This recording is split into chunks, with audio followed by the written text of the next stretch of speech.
So hello everyone, आज हम लोग डिस्कस करेंगे unit and dimensions of charges. ठीक है, क्या unit and dimension of charge मतलब क्या? आवेश की इकाई तथा विमा। ये हम लोगों का क्लास 12th का फर्स्ट चैप्टर का सेकेंड वीडियो लेक्चर है। इससे पहले भी एक लेक्चर आ चुका है जिसमें हम लोगों ने डिस्कस किया था आवेश क्या होता है और आवेश के प्रकार क्या होते हैं। उन वीडियो को देख ले तब यहाँ पे आए, क्योंकि हर एक चीज़ को सीक्वेंस में करना चाहिए और स्टडी एक ऐसा चीज़ है जिसे आप सीक्वेंस में करते हैं तो आपका जो नॉलेज है, जो कॉन्सेप्ट है, वो बहुत अच्छा रहने वाला रहता है इसमें। ठीक है, स्टार्ट करते हैं, लास्ट तक देखिएगा। यूनिट एंड डायमेंशन से रिलेटेड जितने भी टर्म्स हैं हमारे इस इलेक्ट्रोस्टैटिक्स में चार्ज से रिलेटेड, वो सभी इस लेक्चर को देखने के बाद आपको क्लियर हो जाएगा। वीडियो को लास्ट तक देखिए। देखो, चार्ज का जो यूनिट होता है वो होता है कूलाम। ये यूनिट बहुत ही ज़्यादा फेमस है। चार्ज का जो यूनिट है कूलाम, ये बहुत ज़्यादा फेमस है। ठीक है, लेकिन ये जो चार्ज का यूनिट है कूलाम, जिसको हम कैपिटल C से डिनोट करते हैं, ये SI यूनिट है। क्या है? SI यूनिट है। अब देखो यहाँ पर इसके अलावे इसका CGS यूनिट जो है वो दो होता है। एक होता है क्या? ESU और एक होता है EMU। ESU को इलेक्ट्रोस्टैटिक यूनिट बोलते हैं और EMU को इलेक्ट्रोमैग्नेटिक यूनिट बोलते हैं। ESU को ही हम लोग स्टैट कूलम बोलते हैं। क्या बोलते हैं? Stat coulomb. ये यूनिट भी बहुत ज़्यादा फेमस है। ESU से ज़्यादा फेमस क्या है? Stat coulomb. बोलेगा चार्ज का ऐसा यूनिट क्या है तो कूलम। ESU क्या है तो स्टैट कूलम, या फिर आप ESU बोल सकते हो। CGS यूनिट जब पूछेगा तब आप ESU बोल सकते हो या फिर स्टैट कूलम बोल सकते हो या EMU बोल सकते हो। और EMU को एक और नाम से जाना जाता है AB कूलम, मतलब एब्सोल्यूट कूलम। इसमें कोई समझने वाली बात नहीं है, सभी साइंटिस्ट के नेम पे आधारित नाम दे दिया गया है। थोड़ा सा देख ले, याद हो जाएगा। थर्ड जो है यूनिट हम लोग के पास वो है प्रैक्टिकल यूनिट। मतलब क्या? प्रायोगिक मात्रक। आवेश का प्रैक्टिकल यूनिट दो है, एक है एम्पियर पर आवर और एक है फैराडे। ठीक है, फैराडे तो साइंटिस्ट के नाम पे आधारित है। थोड़ा सा एम्पियर पर आवर के बारे में समझे। आप लोगों ने क्लास 10th में फॉर्मूला पढ़ा होगा, Q इक्वल्स IT, जहाँ I क्या था? विद्युत धारा था और T क्या था? समय था। I क्या था यहाँ पर? I जो था वो करंट था और T जो था वो टाइम था।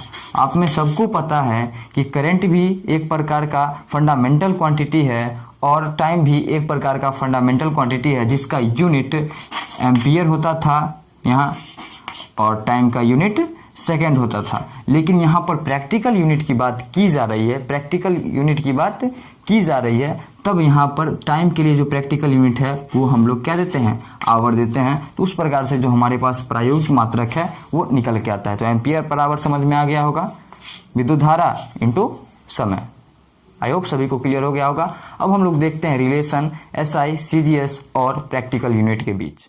तो चलिए अब हम लोग देखते हैं relation SI, CGS and practical unit of charge. ठीक है, आवेश का SI, CGS और प्रायोगिक मात्रक जो हैं उनके बीच क्या संबंध देखते हैं हम लोग। तो देखो, एक कूलम जो होता है वो 3 × 10⁹ स्टैट कूलम, या फिर आप इसको ESU भी बोल सकते हो, उसके बराबर होता है, उसके इक्वल होता है। उससे हम लोग निकाल सकते हैं कि एक ESU कितने के बराबर होगा। एक कूलम हमारे पास 3 × 10⁹ ESU के बराबर है, तो एक ESU क्या हो जाएगा? एक ESU हो जाएगा हम लोग के पास 1/3 × 10⁹ इसको हम लिख सकते हैं 1/3 × 10⁻⁹ क्यों? क्योंकि ये नीचे है, ऊपर जाएगा तो पावर बदल जाएगा, पॉजिटिव है तो निगेटिव हो जाएगा। समझ में आ चुका है। एक एम्पियर जो होता है वो 3600 कूलम के बराबर होता है और एक फैराडे जो होता है वो लगभग 96,500 कूलम के बराबर होता है। और फैराडे को हम लोग आवेश का बड़ा मात्रक बोलते हैं, बिगेस्ट यूनिट बोलते हैं। और हमारे पास ESU या फिर आप इसको स्टैट कूलम बोलते हैं, इसे हम लोग एक और नाम से जानते हैं जो कि है फ्रैंकलिन। क्या है? फ्रैंकलिन। और ये जो है आवेश का सबसे छोटा मात्रक है। क्या? आवेश का सबसे छोटा मात्रक है। फैराडे जो है ये आवेश का क्या है? सबसे बड़ा मात्रक। और फ्रैंकलिन जो है ये आवेश का सबसे छोटा मात्रक है। सबको समझ में आ गया?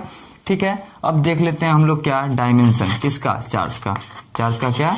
डायमेंशन। ओके, आप लोगों ने क्लास 10th में पढ़ा होगा Q इक्वल्स आई टी। क्या पढ़ा है? Q इक्वल्स आई टी, जहाँ हमारे पास I जो है वो है इलेक्ट्रिक करंट और T जो है वो क्या है? समय, टाइम। ठीक है, तो यहाँ से हम लोग निकाल सकते हैं क्या? इसका डायमेंशन। आप में से सभी को पता है I क्या है? करंट, जो कि एक फंडामेंटल क्वांटिटी है, और T क्या है? टाइम। ये भी एक प्रकार का फंडामेंटल क्वांटिटी है जिसका डायमेंशन होता है क्या? I का होता है I ही, और T का क्या हो जाता है? T, capital T। और एक और तरीके से हम लोग लिख सकते हैं I के जगह पर A, इसका डायमेंशन A भी होता है, और समय का क्या होता है? T। तो इस तरीके से हम लोग इसका डायमेंशन निकाल सकते हैं। इसका डायमेंशन IT या फिर AT होता है। सबको समझ में आ गया? ओके। इसी साल 2020 में क्वेश्चन पूछ दिया था आवेश का बीमा होता है, और 4 ऑप्शन थे, उसमें एक सही ऑप्शन थे, उसको चुनना था। 1 नंबर में क्वेश्चन पूछ दिया गया था। ये क्वेश्चन काफी इंपॉर्टेंट है। 1 फैराडे कितने के बराबर होता है? तो लगभग 96,500 कूलम के बराबर होता है। ये फिजिक्स के साथ साथ केमिस्ट्री में भी एक क्वेश्चन पूछता है। और 1 कूलम कितने के बराबर होता है? 1 ESU किसके बराबर होता है? ये सब याद रखें, क्योंकि यहाँ से ऑब्जेक्टिव बनते हैं बिहार बोर्ड के एग्जाम में या फिर अदर बोर्ड के भी एग्जाम में। आई होप सभी को समझ में आ गया होगा। नेक्स्ट वीडियो में हम लोग डिस्कस करेंगे प्रॉपर्टी ऑफ चार्ज पे, ठीक है, और बहुत अच्छे तरीके से समझेंगे प्रॉपर्टी किसका? चार्ज का। और वो हर एक पॉइंट जो प्रॉपर्टी ऑफ चार्ज में आवेश का संरक्षण यानी कि कंजर्वेशन ऑफ चार्ज, आवेश का क्वांटमीकरण यानी कि क्वांटाइजेशन ऑफ चार्ज, इसका हर एक पॉइंट जो इसके कॉन्सेप्ट को क्लियर करता हो वो हर एक पॉइंट देखेंगे। बाकी थैंक यू फॉर वॉचिंग। अगर वीडियो अच्छा लगा होगा तो वीडियो को लाइक कर देना, और आगे क्या करना है तुम लोग को बताइए। बाय।